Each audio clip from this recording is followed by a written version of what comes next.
إن الحمد لله رب العالمين. الصلاة والسلام على رسوله الكريم.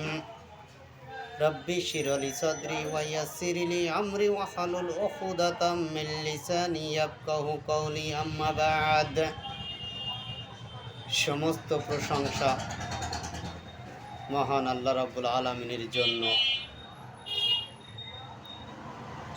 দুরুদ ও সালাম পেশ করছি মানবতার মুক্তির দিশারি নবী মুহাম্মদ রাসূলুল্লাহ সাল্লাল্লাহু আলাইহি ওয়াসাল্লামের উপর। আজ আমি আপনাদের সামনে উপস্থিত হয়েছি কোরআনের ছোট্ট একটি আয়াত, তার গুরুত্ব তাৎপর্য নিয়ে কিছু কথা বলার জন্য। আল্লাহ রাব্বুল আলামিন দুনিয়াতে আসমান এবং জমিনের উপর অনেক কিছু আছে, অনেক বস্তু আছে। সেসবগুলোকে রেখে আল্লাহ রাব্বুল আলামিন আমাদেরকে সময়ের কসম খেয়েছেন।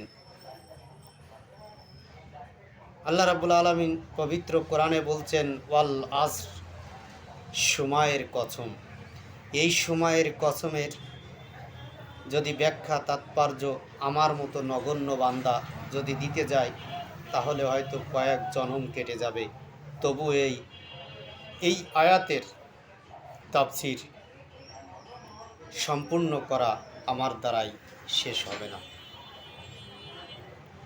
আল্লাহ রাব্বুল আলামিনের পরবর্তী বলছেন, ইন্নাল ইনসানা লাফি খুসর, নিশ্চয়ই সমস্ত মানুষ ক্ষতির মধ্যে রয়েছে। অতএব আমাদেরকে বোঝা উচিত আল্লাহ রাব্বুল আলামিন কেন সময়ের কসম খেয়েছেন। সময় আদমের জন্য, আদম সন্তানদের জন্য একটি গুরুত্বপূর্ণ অধ্যায়। কারণ ইবলিস সারাক্ষণ আদম সন্তানের পিছু লেগে থাকে। কী জন্য লেগে থাকে? কিভাবে সময়কে তার কাছ থেকে কেড়ে নেওয়া যায়।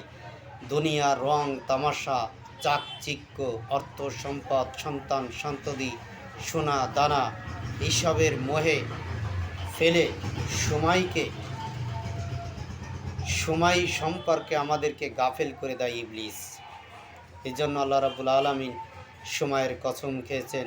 অতএব আমাদেরকে সঠিক সময়ের গুরুত্ব দিতে হবে এবং আল্লাহ রাব্বুল আলামিনের রাস্তায় আমাদেরকে ফিরে যেতে হবে। এই সংক্ষিপ্ত কথা বলে আমি আমার কথা শেষ করছি। আখির দাওয়ানা আলহামদুলিল্লাহি রাব্বিল আলামিন।